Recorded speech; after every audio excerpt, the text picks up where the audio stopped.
name is William Honachevsky Jr. I'm with the Union Forge Heritage Association, and behind me is Solitude House. Solitude House, built before 1725, originally a German bank house, housed successive generations of superintendents of the Allen & Turner's 10,849-acre Union Iron Works. Robert Taylor, an Irish immigrant, became bookkeeper for Allen & Turner toward the close of 1758, having taken residence with then Ironworks Superintendent Colonel John Hackett at the house.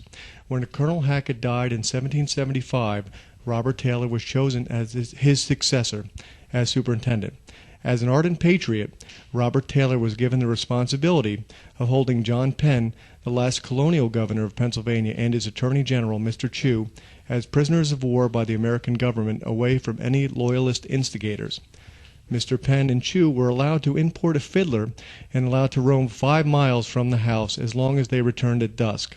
In his memoirs, Penn describes this day as truly one of solitude. Since 1803, successive generations of Taylor Iron and Steel presidents had called the old mansion Solitude home.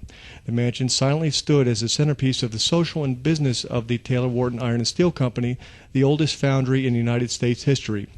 Many dignitaries graced its walls, including George and Martha Washington, Aaron Burr, Colonel Charles Stewart, as well as many others. Originally an ironworker, George W. Taylor, a Civil War brigadier general, was born at the old mansion.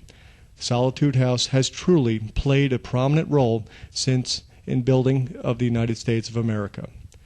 The house was expanded during the mid-18th century, just before the Revolutionary War, which more than doubled its size of the home.